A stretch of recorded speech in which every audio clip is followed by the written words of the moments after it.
I went to school in Huancayo, where my abuelo actually went to school, and like, oh, that's beautiful. You had to like ride donkeys to school. It was like crazy. From pidiendo the burrito at Taco Bell to riding the in Peru.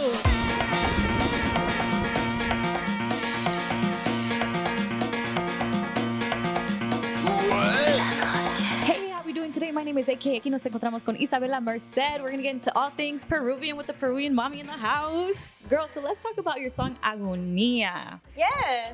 There's two parts. There's a lot of parts to this because you have a lot going on, which is amazing. And I absolutely love the whole like creativity behind it. So let's start with the lyrics. What was the origin of the lyrics? The whole thing was inspired by like this classic book that was written by a Peruvian author, Jose Maria Argueda, I think. Okay. It was, yeah. And he, I just love la agonía. I think agonía is a beautiful word. And if his whole project, Kaifex's whole project is called Atipanacue, which is inspired by la danza de las tijeras. And so we just like, all these coincidences and our mutual admiration and adoration of our culture really just got us to where we are in the video, and where you see like this big tribute to Ayacucho and Peruvian culture. Yeah, so Ayacucho is actually a city in Peru? Yeah, it's actually a city in Peru. It's really high up, beautiful mountains, beautiful cathedrals, and had you been there before? I had not been there before. Okay.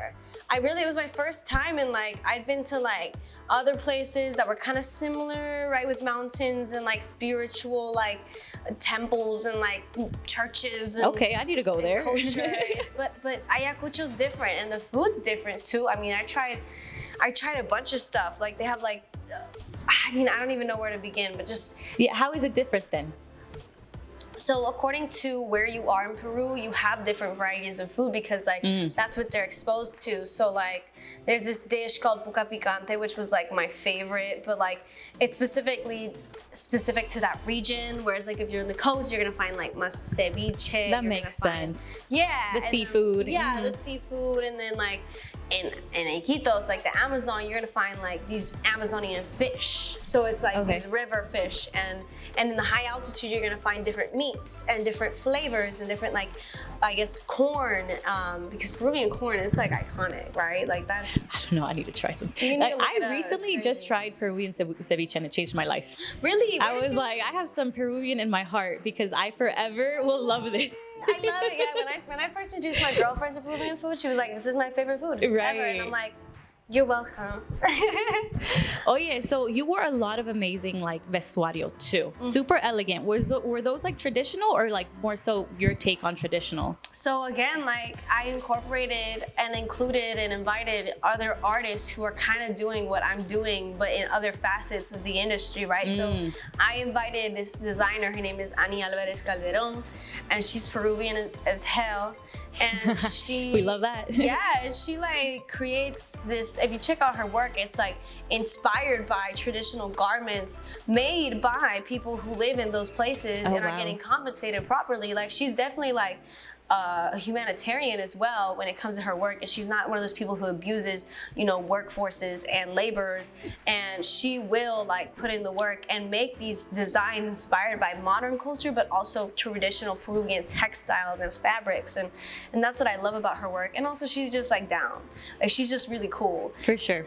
So you really collaborated with your own people to bring this image forward. For real, yeah. And I feel like I have my own little community of like Peruvians now in Peru that would just like be there for me. If I'm ever like, hey, I'm in Peru, like you want to hang out or you want to make something, like they're just always gonna be down. I mean, one thing about Peruvians, and I will say this, like they are some of the hardest workers I've ever met, and for way less pay than here in the States. Like, and maybe that's the reason why, I don't know, but the truth is like it's like they don't work because I don't know, they don't work because they want the credit or the appreciation or somebody to pat them on the back and say good job. They work because they have something to prove to themselves. Okay. It's really dope. The passion that they carry. Ethic, that passion and that effort that they put into every single little job and task that they're given. I mean, that crew of Peruvians, crazy. We had such a good time, and they're just good ass people. Like, I don't know, the majority of Peruvians, I never met a sour Peruvian. Unless there was a taxi driver once that was like hitting on my mom. I really didn't like that.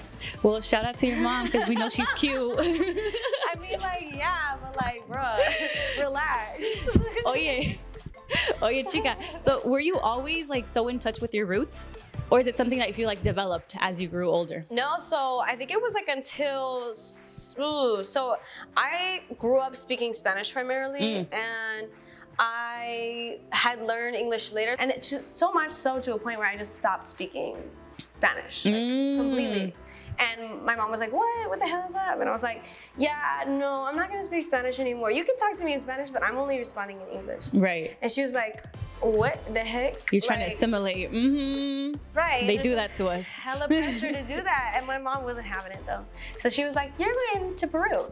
And I was like, I haven't been in a long time. To me, long time was 2 years.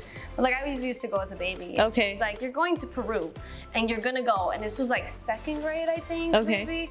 And she sent me there against my will for a semester. I think it was a semester.